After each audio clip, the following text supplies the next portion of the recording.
Moi, me dit, tu as l'audace de venir me parler de dignité. C'est vous qui avez fait la paix. La paix centrale, c'est vous qui n'avez pas de dignité. Parce que non, on n'a pas.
Hey, welcome to Honesty Wireless, world's most honest salesman here. How can I help you look familiar? You're the guy who bought the iPhone 16e, aren't you? Yep, that was me. Told you not to do it. You did, you sure did, yeah. So what brings you back? Need more perfectly honest advice? Well, I actually have good news and bad news. So bad news is I broke the 16e. I sat on it. It's a goner, don't worry about it. Because the good news is I won the lottery. Oh my God. Yeah, pretty sick. Now keep it on the DL, I'm not telling anybody. But I'm telling you because I can now buy whatever phone I want. Money, no object. Oh, okay, yeah, great. Money, no object. Yeah, it's happening. I'm the dream customer for you right now. I will literally buy whatever phone you tell me to. Just, I want one of the iPhones, so what's it gonna be? Okay, wow, yeah, so you should order an iPhone 17. Not the 17 Pro? Nope, just 17. So not the Pro. Not the Pro. No, I don't think you're understanding. I can spend all the money. I'll do whatever. Like, I just want the best one for me. I hear that, but you want the best purchase, and you still like higher refresh rate, and you still want MagSafe. Yeah. And you're coming from a 16E. Yeah, all true, but you don't want people to know you won the lottery. Also true. Okay, so I mean, you could spend $2,000 on a brand new 2TB 17 Pro Max in orange, but you could also just buy the 17 and use it the exact same way that you were going to. Yeah.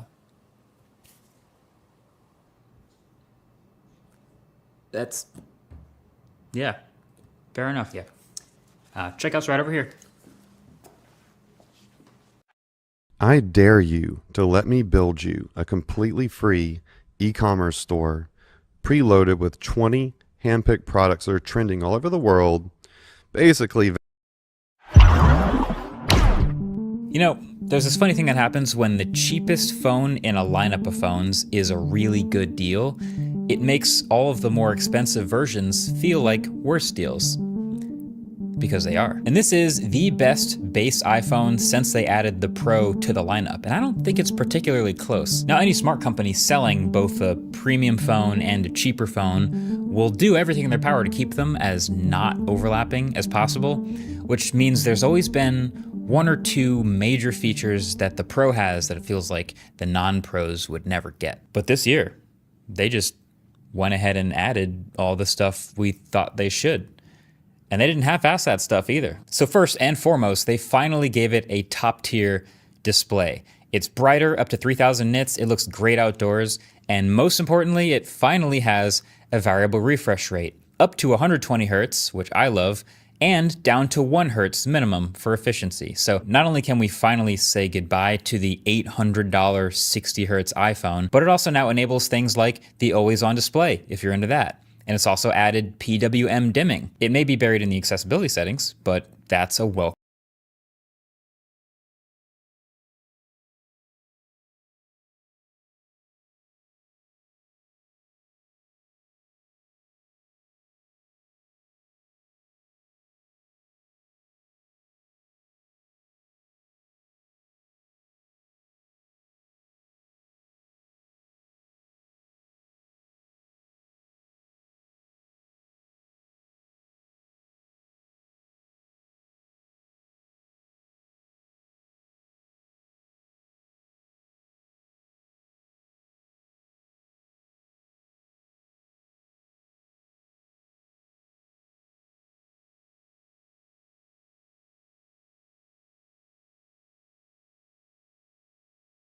welcome addition too. So this is a super responsive, very bright, high quality display with really thin bezels.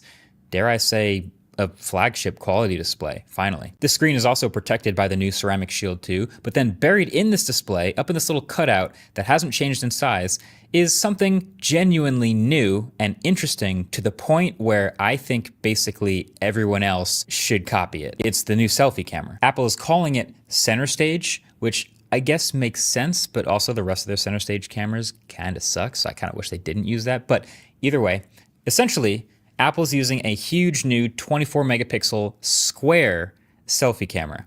So when you go to take a selfie, you can take either an 18 megapixel horizontal crop or an 18 megapixel vertical crop. And it makes so much sense. Like, you go in to take a normal vertical selfie and it looks exactly the way you expect it to. But if a bunch of other people enter the frame and it becomes clear you're taking a group selfie, it automatically switches to a horizontal selfie without you having to rotate the phone at all. You can obviously do this manually if you want to, but that's already awesome. And the actual quality of the selfies are also top notch. I think noticeably better than even the best from last year's 16 Pro. Another nice benefit though is selfie videos. Since there's way more sensor around the outside of the frame you're using, it can use that extra information for a way better stabilization. And so even without any sort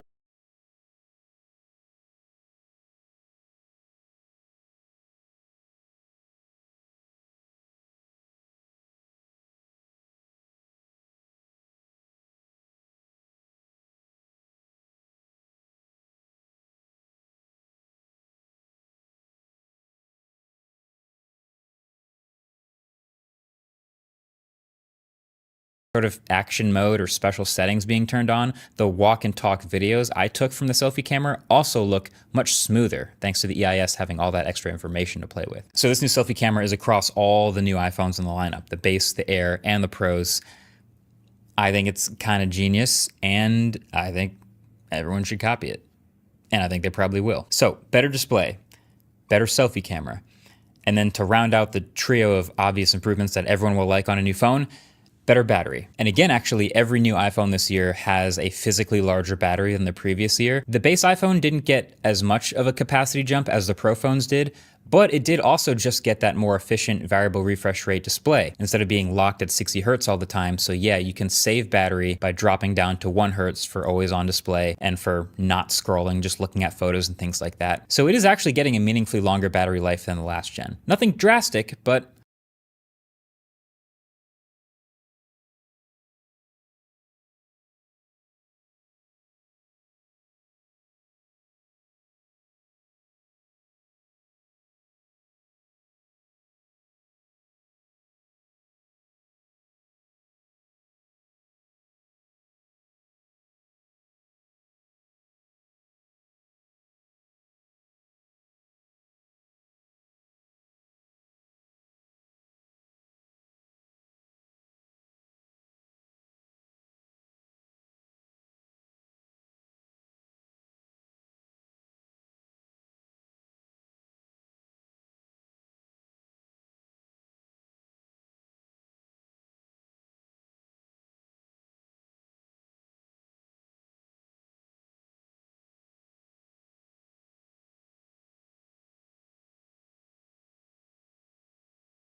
let it be, right? And just talk about. Um, I don't like when I say budget phone because it's not really a budget phone, if I can put it that way. It's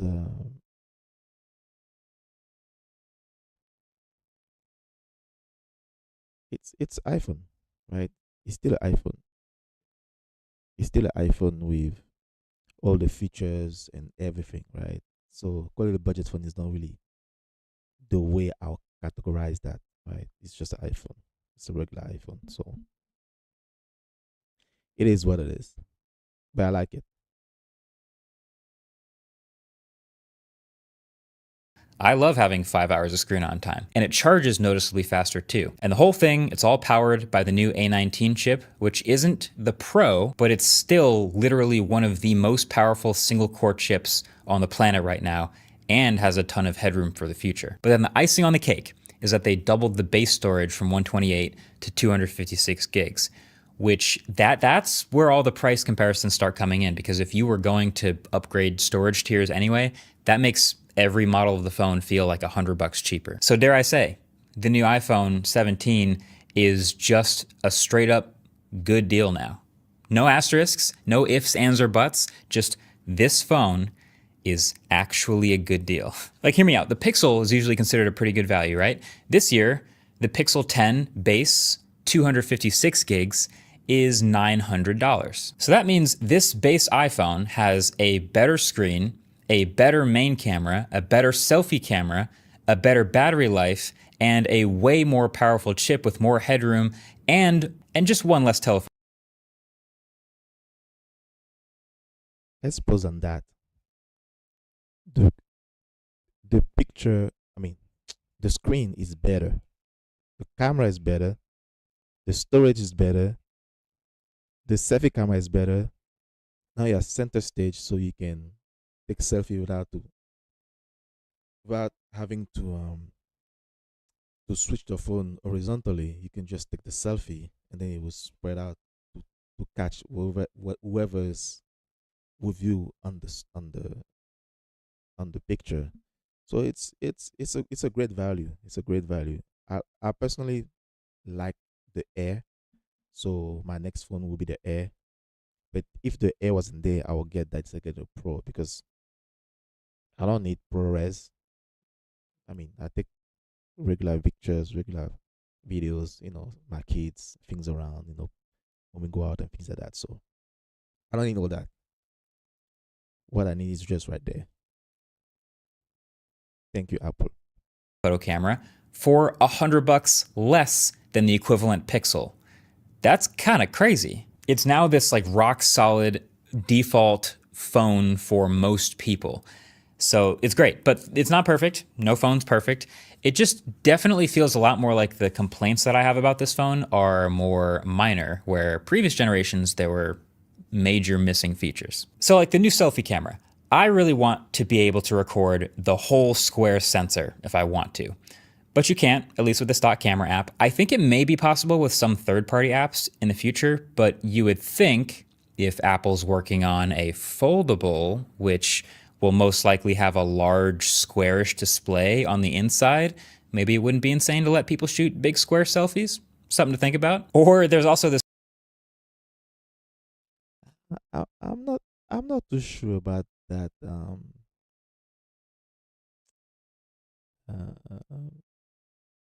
iPhone foldable. I mean the foldable I don't know how I was gonna call it. So the iFold, I guess. I'm not a big fan of it. I don't know. It seems like, I know this is what is in style, people like it, but the copying to copying is not my drift, to be honest. It's not my drift. new dual capture feature in the camera, which lets you shoot out front and back cameras at the same time. And it's nothing we haven't seen before, but Apple adds this nice little motion blur when you move the front camera feed around the frame, which is cool, looks smooth. But once you record, it's baked in. And I think it would have been way more cool if you could continue to move that camera feed around after you record. Like maybe you realize you're blocking an important part of the frame or something, but you can't. Also, USB 2.0 data transfer speeds are still sad for moving big files off of this phone, but since you can't shoot ProRes videos to the base iPhone, I suppose you probably aren't doing that nearly as often with this device, and no telephoto camera in a price bracket where a lot of phones do actually still have telephoto cameras, which can be very useful. And maybe most glaringly, obviously, no real improvements to Apple Intelligence. Bonsoir, God is my life. J'espère que tu vas bien. Bienvenue dans le live. Bisous à toi.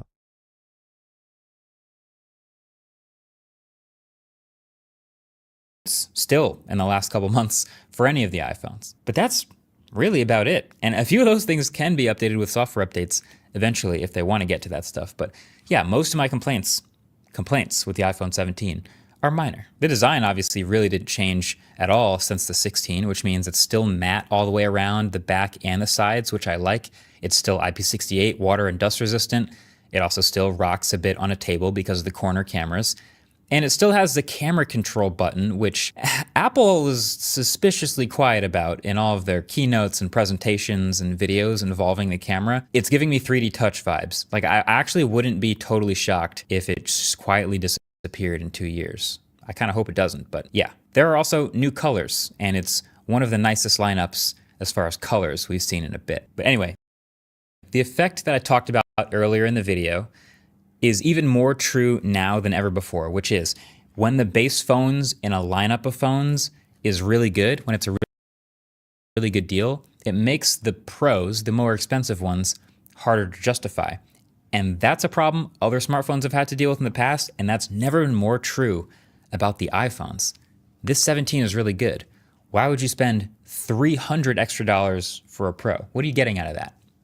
You get the vapor chamber and the telephoto camera? And the more I've thought about it, the more I think it actually means the Pro phones are actually appropriately named, because the things you're getting out of those phones now for spending that extra money are a little smaller things that really only pros are going to notice or need. Like the Pro chip with the better GPU and improved sustained thermal performance thanks to a vapor chamber. Most regular use of a smartphone is bursty and very on and off, but the pros might be gaming for a while or recording long video sessions. And the pros also have a LiDAR emitter for autofocus and a telephoto camera, and just generally higher quality cameras and more manual and high touch camera features like ProRes RAW video, stuff that regular people aren't touching. So outside of that, if you're not literally a pro, if you're not doing a bunch of gaming or a bunch of long video captures, then there are very few convincing reasons to spend the extra $300 on the Pro phone. People will still do it, but I think this is the phone most people should get. I totally agree with that. Hey Grace, welcome to the live. I hope you have a good day. I mean, why spending that extra money for a phone that you're not going to use, right? People like expensive phones, like Pro phones, for whichever reason. I have a Pro, a 13 Pro, but I had it at a time where I was like, you know what? I want to take pictures for my kids, videos, and so forth and so forth. But come to realize I don't actually need it, right? So if you want an iPhone, just get this iPhone, the iPhone 7, the regular 17, the regular 17. Just get it, right? If you want a bit fancy, get the Air because it's slimmer, whatever. But unless you want to take huge pictures, something nice, something, then go with that. But otherwise, you can skip it. You can skip it. The iPhone 17 is the right phone for most of us, most of us regular users. So there's no reason to go above and beyond that. All right. So that's it for today for Decouverte. In a few, we're gonna move to tea time. So stay tuned.